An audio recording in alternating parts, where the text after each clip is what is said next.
Hello guys, napanood nyo na ba yung bagong nagba-viral ngayon sa TikTok? Yung about dun sa magjowa na 8 years na silang magjowa tapos nag-propose yung lalaki sa babae. Tapos yung ginamit niyang ring ay in-order niya daw sa Orange app. At ang halaga nun ay 299. Tapos nakita niya daw yun doon sa Orange app. Tapos nagtatanong siya kung natural ba daw yung nararamdaman niya. Na yun nga, siguro na-disappoint siya. Kung natural ba daw yun or immature siya. Para sa akin naman, siguro naman may iba-iba kasing dahilan yan. Diba? May iba-ibang dahilan. Baka wala siyang budget, ganun. Tapos, or baka hanggang doon lang yung kaya niya. Kasi hindi naman, di ba, lahat na nagpo-propose maraming pera.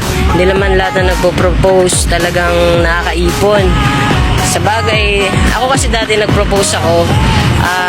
Nag-ipon ako kahit wala akong trabaho noon. Unti-unti ang nag-ipon ako hanggang sa nakaipon ako ng more or less 9,000. Kasi napag-uusapan niya ng mga mag-jowa kung ano yung mga gusto, di ba?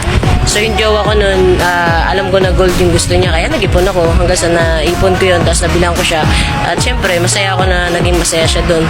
Pagkatapos siya sa kanila naman, baka naman talagang yun lang yung kaya ng jowa niya, di ba?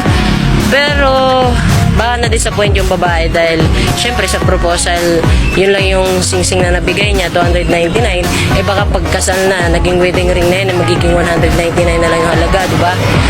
Iba-iba kasi tayong expectation, kaya ganun. At saka iba kasi mag-expect yung mga babae, diba? Yung mga babae kasi gusto nila lagi silang special, ganun. Pero dapat hindi na post o nasabi sa social media kasi di ba pag-uusapan lang sila ng mga tao kahit hindi talaga alam kung ano yung punot dulo.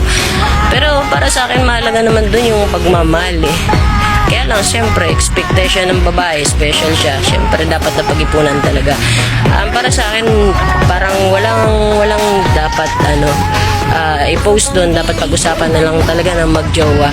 Nakita ko kasi kanina sa TikTok viral na maraming nagko-comment or nagpo-post tungkol doon.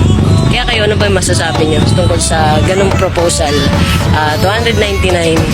Pero parang malaking halaga na rin yun kumpara sa taong walang naipon, di ba?